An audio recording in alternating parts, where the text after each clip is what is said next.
Hey, what's up?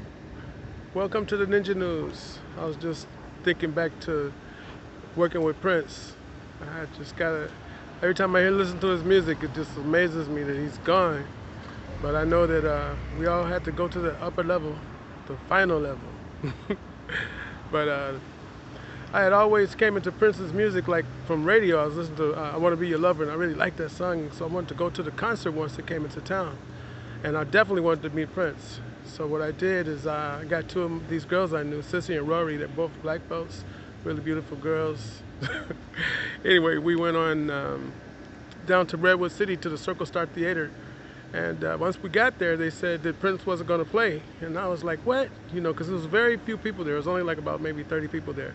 He said he wasn't going to play because there was no big enough audience. And I was like, you got to be kidding. We came all the way down here and he's not going to play? And it ended up, I was talking to Dez. Dez is Prince's lead bass guitar man. You know, he's with Prince all the way up until like the 1999 album, or, you know, I think just before Prince went into, well, he was in Purple Rain. How's that?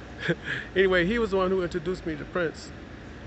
He took me backstage. First he went in the room and he talked, and big old Chuck came out the room. Remember big old Chuck in Purple Rain, the big white guy with the beard?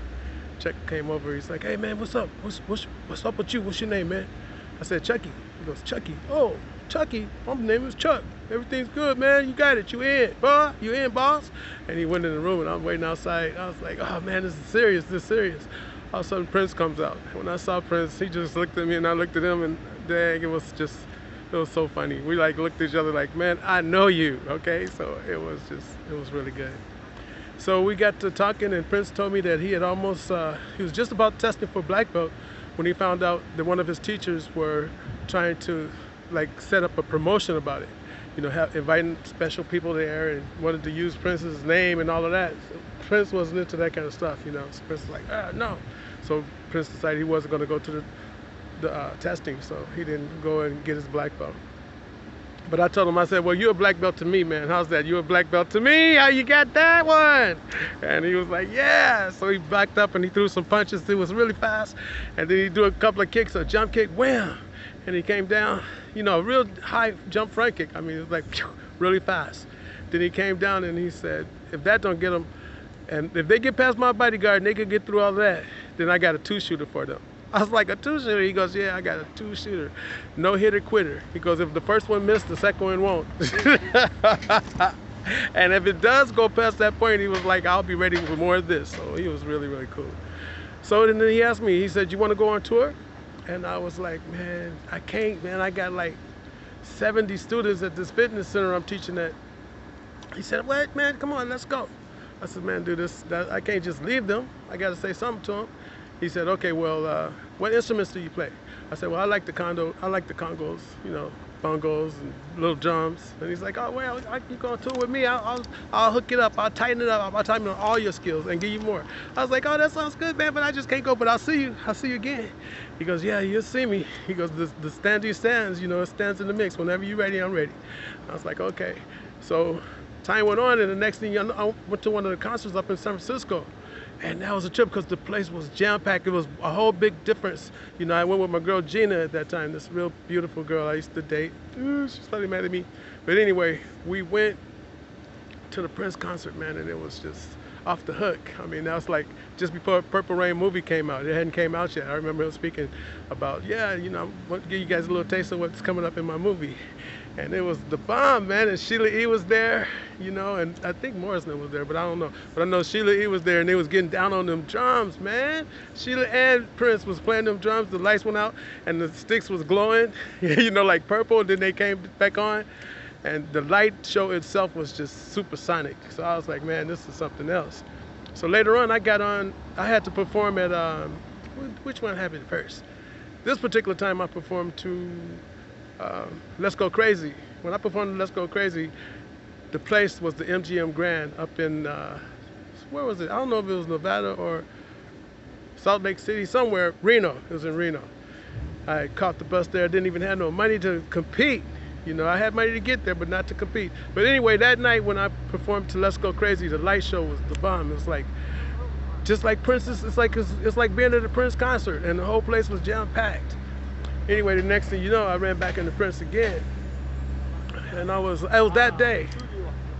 I was outside and I was like, man, I had been waiting on my cousin. My cousin had left me at the concert.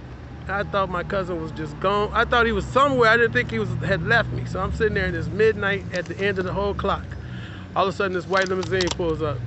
The window goes down and there is Prince. And he's like, hey Chucky, you want to go to breakfast? And I was like, man, Prince, I'm waiting on my cousin. He goes, your cousin? I don't see your cousin. I go, I'm waiting on him. If I leave, he's gonna be like, where did you go? Why weren't you there? He goes, man, that boy done left. I go, man, he's supposed to come back. I'm stuck out here. He goes, well, come on, I'll get you home. And for some reason, I was like, nah, I better wait on my cousin. Anyway, that was a long night. I did get home. God got me home with one red penny in my pocket. I tell you, I learned that was the top and the bottom at the same time. 1 minute sitting there talking with Prince, getting invited to go and have pancakes.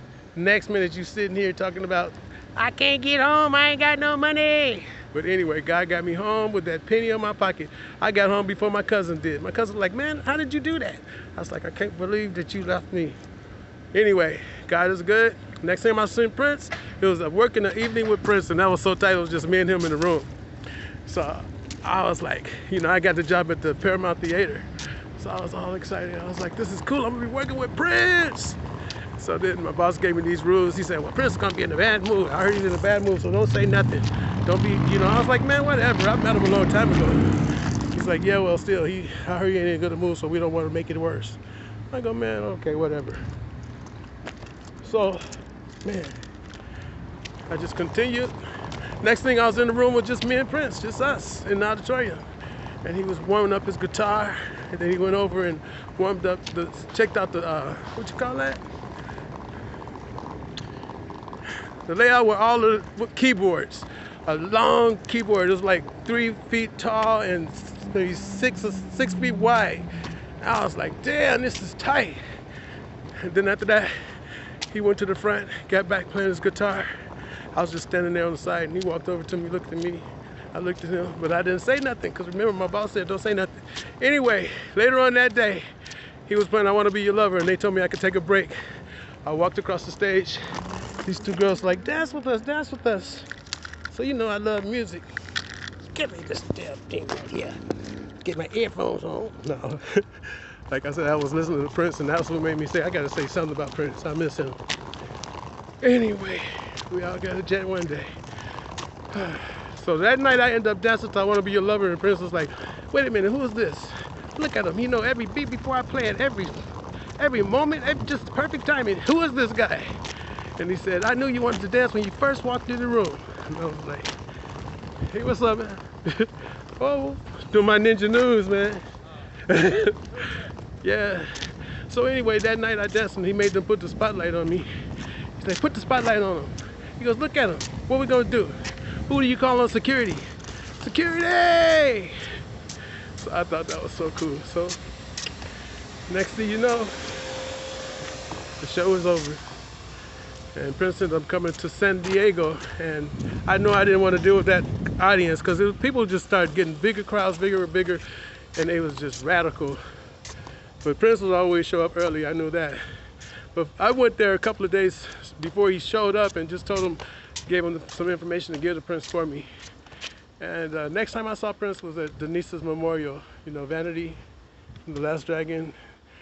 And man, I miss her too. That was a sad little event, but Prince was there, and Hammer was there, and my sister Gigi was there. I mean, that's the last time all of us was together. But I miss Prince, man. Anyway, I got a big show coming up with Jamie Foxx, with his DJ, as a matter of fact, this coming Tuesday. And I'll keep you guys posted to what inspires from that. I did meet Jamie Foxx one time, a long time ago. But unfortunately, I didn't say nothing to him, because I was like, I had a little beef with his bodyguard. Anyway, keep your eye on the cross. Now pray hard, make sure you get to heaven. And in the meantime, just do your best and don't stress. God bless. Ciao for now.